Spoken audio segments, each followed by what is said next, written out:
The banter and the moments are so freaking funny. Cheeky little haul. I wish I had gotten this to begin with. Fucking amazing. 5 stars. Selling in the Texas Sun. I'm breakup mates and spicy football romance. This is the kind of enemies to lovers shit that I love. Hall of Fame for me. That character growth and character development. Gotta get those streams. Guys, there is a reason. And it felt rushed.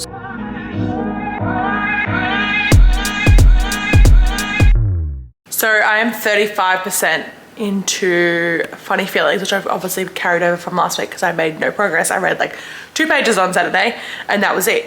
But I'm really enjoying it. It's quite funny.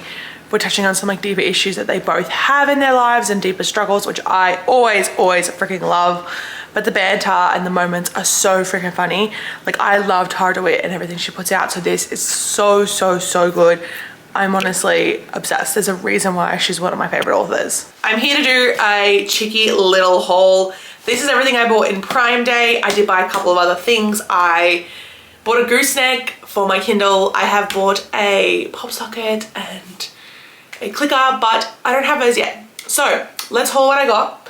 There isn't a lot, but there is some exciting purchases as well. First major thing is I got a Kindle Oasis. I've already decorated it, put the stickers on. I got this yesterday afternoon and I used it last night and I really love it. It is significantly lighter than the Paperwhite. I wish I had gotten this to begin with, but now I have it. If you want to see the unboxing, I will link that below on TikTok because, so yeah, if you've been on the fence about getting it, just fucking get it because it's so good. I then got Play With Me by Becca Mack. These books are being traditionally published soon. I do have Unravel Me. I gifted it from a friend. I didn't buy Consider Me because I didn't really like it. I gave it 3 stars and I don't really buy books that are 3 stars or below. So Play With Me was a 5-star and I need to have it in my collection in the indie version. This is a stunning edition. I am actually really into it, but I also really like the trad versions. So yeah, if the trad versions are cheap, I'll probably buy all 3 because I think they're kind of pretty, but not everyone does. But yeah, that's Play With Me. I then got Behind the Net by Stephanie Archer. This is a NHL goalkeeper romance. This is like a second chance assistant roommate forced proximity style romance. I don't know enough about it, but I've heard great things about Stephanie Archer and how good she is as an author, and I cannot wait to read this. I have heard mixed things, but most people I know really like this book, so I cannot wait to read this. The next ones I have read and absolutely fucking adored. I bought the whole Chantal Tessier series, the Lord series, and these are fucking amazing. I gave all of them 5 stars.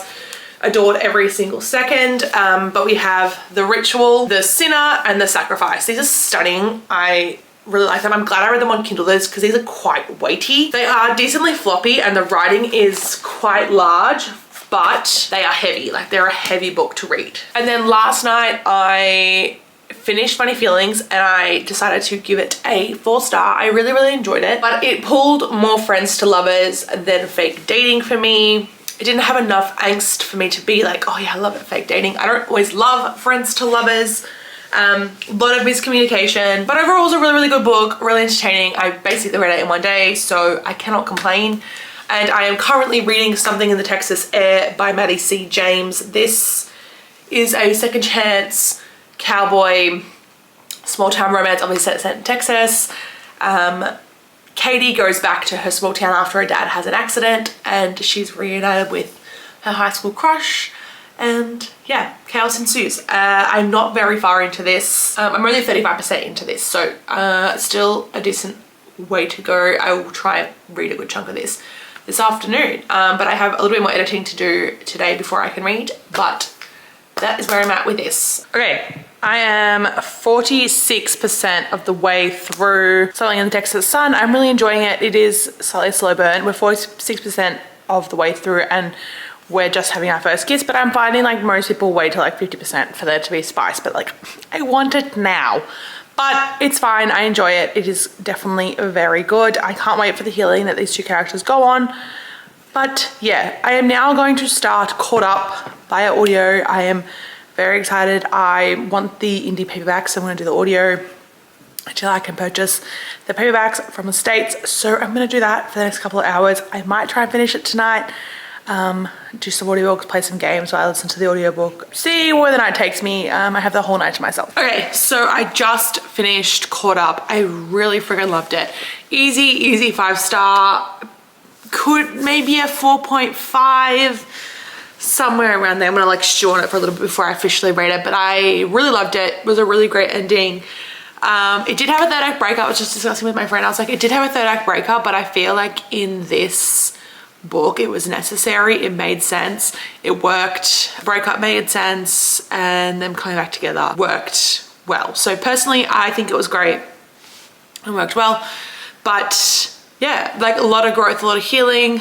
Like always, what I always harp on. I can't even speak. And like a lot of their healing and like growth happens sort of individually, because the issue wasn't like being together, like it was, but like the things that they needed to deal with were like things they needed to work out on their own. So this is why I think that them taking that time apart was necessary. I think it worked out. The epilogue was so stinking cute. I think I know who book 4 is going to be about.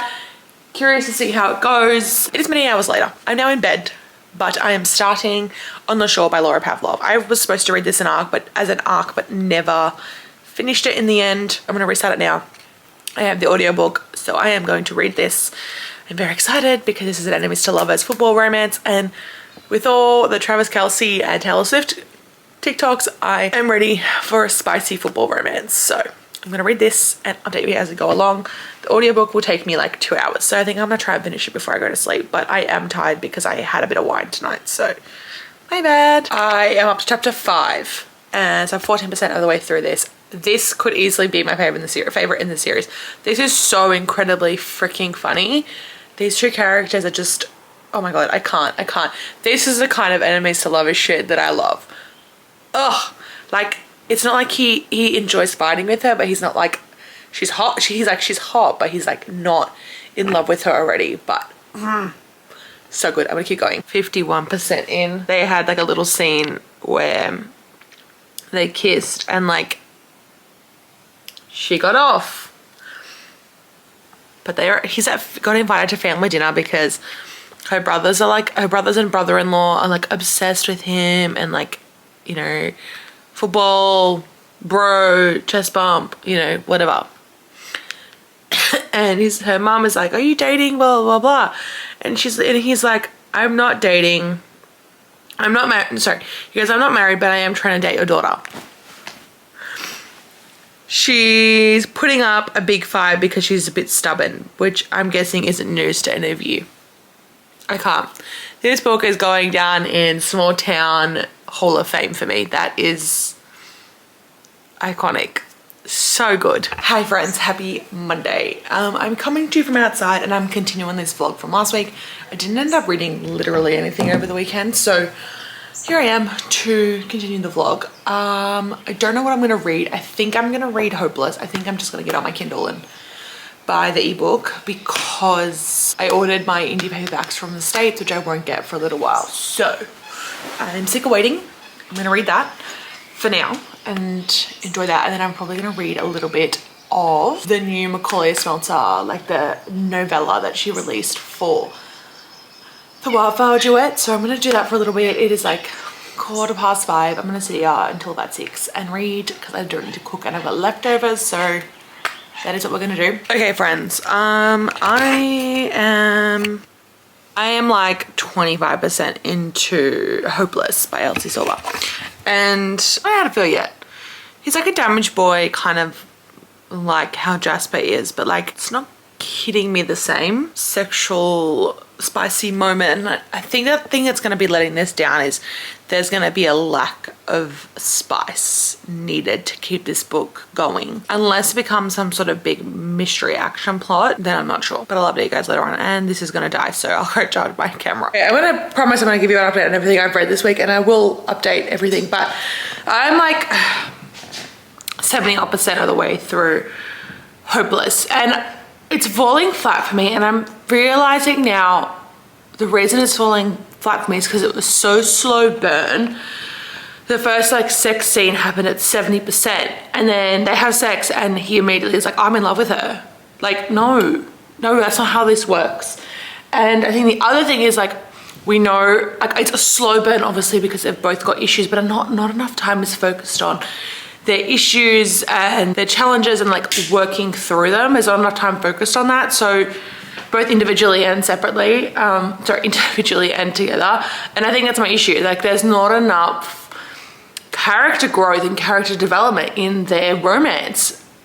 Like, it's, yeah, they're not hitting like the angsty emotional things that I want it to hit. But anyway, it is like 9 o'clock in the morning on a Saturday and I'm just ironing my clothes and listening to Taylor Swift, and also listening to my audiobook at the same time because gotta get those streams. But yeah, that's how I'm feeling, I think. Disappointing. Guys, there is a reason why Jasper is my second favorite. He just said, what did he say? He said he drinks a certain beer just because his wife loves it. Finished Hopeless last night. I think I'm giving it a 4 stars. I think it's Millie's favorite. I think, yeah, overall my issue, it was like, Hopeless was really slow burn. It felt like they had sex and then all of their problems were resolved. There was no focus on them growing and healing as individuals and in a relationship. It just felt rushed. It felt like Elsie Silver was like trying to quickly get stuff done and get it out, and it felt rushed. So it is what it is.